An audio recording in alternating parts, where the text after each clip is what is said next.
So this is going to be a video tour of my house. I'll make one video for the outside and then another video for the inside. So this is the view from my house when I'm coming from the main road where the clinic and schools and all the shops are. So this first structure that you see is my ensaka. It's basically an outdoor kitchen and meeting place. So I do some cooking out here. Sometimes I'll just bring out a chair and hang out, enjoy being outdoors, read a book. And then if people come to visit, I'll bring chairs out, and this is where we'll hang out and talk while they're over. So I'll come around so you can see inside of it. As you can see, it's made out of a half wall of mud bricks and then has a grass thatch roof. Most of the structures at my house are made this way. So here inside of it, this is my brazier, and this is how I cook most of my food. So I'll put charcoal in this part of the brazier, and then I'll light it on fire, and once it's hot enough for cooking, I'll place the pot or pan that I'm using right on top of the charcoal to cook whatever's inside. And this brazier is how I do the vast majority of my cooking. I also use another kind of stove, but I'll make another video showing how that works and doing a little demo of the stove in action. So I also have this oven that I built. It's made out of bricks and cement, and it also uses charcoal. So I'll put charcoal that's lit on the very bottom of the oven, and then I'll also put it on top of that metal sheet. And then I'll put the food that I'm making, the cookie sheet or cake pan or casserole dish, on these metal bars. And then I also have this lid that I'll move across to put in front of it so all the heat's trapped inside to cook the food. I don't use it very much. It takes a lot of charcoal, but it's a good way to cook desserts, cookies, hot dishes, those sorts of things. I also have the bars on the top, so that when the charcoal's on the metal sheet and it's hot, I can put pots and pans on the top and use it sort of like a stove, so the charcoal's being used in more than just one way. So yeah, that's my ensaka, and a little bit about how I cook my food here. So this structure over here is my dish rack. I don't actually use it for drying dishes, even though that's what most people do with their dish racks here. But what I do use it for is for charging my solar stuff. So my house doesn't have electricity, so I have lighting through 2 solar lamps. And so when I'm charging those, I'll put the solar panels on the top part, and it's a good way to get them up and accessible to the sun. I also have a solar battery that I charge using a solar panel, and then I can use the battery once it's charged to charge my phones, my laptop, my iPod, and those sorts of things. So it's supposed to be a dish rack, but for me it's more of a solar charging station. So over here, this first structure that you see is my bathing shelter.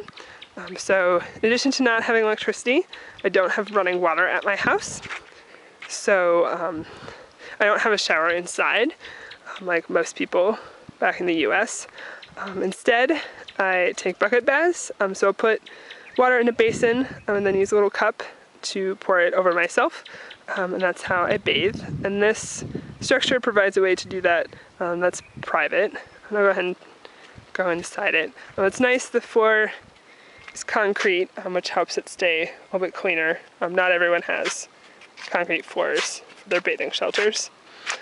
So I'll put the bucket in this corner while I'm bathing.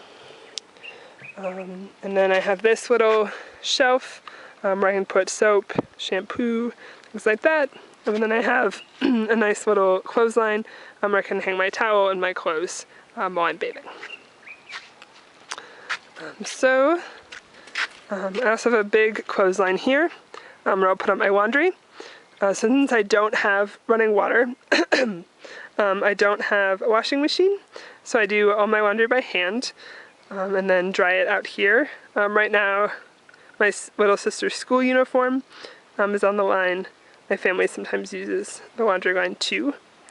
As a side note, all the kids here wear uniforms to school, and then the color of the uniform is depending on which school they go to. So the school I live closest to, where my siblings go, their uniform is a dark green skirt or pants, and then a like mint green top.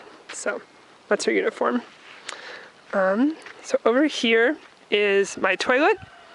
So in front of the toilet is my hand washing station called a tippy tap. And how it works is that I have soap in the little water bottle, and then I have plain water in this jug. And so after I put soap on my hands, I'll step on this log. So you can see water will come out of the jug that I can use to wash my hands. So it's a nice way to wash hands without having to touch water containers or anything like that. So yeah, this is my toilet.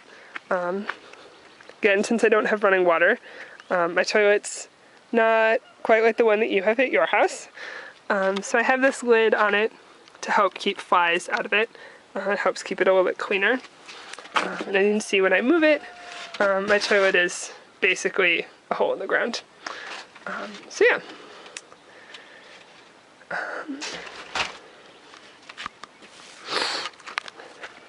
So this is my house itself. It has 2 rooms. In the next video, I'll take you inside it, show you the inside. So here in front of it, you can see there's those yellow containers. These are what I use to fetch water. So the place where I get water is from a pump that's about 1 kilometer away. So what I'll do is I'll use the cloth there to tie the 2 containers together, and then I'll lay it over my bike rack. So there's 1 container on each side, kind of like saddlebags. And I'll bike over to where the pump is. I'll fill up the containers with water, and then I'll bike back home. And so this is how I get all of my water that I use for drinking, cooking, bathing, washing dishes, doing laundry, everything. So yeah, that's the outside of my house, and the next video will be of the inside.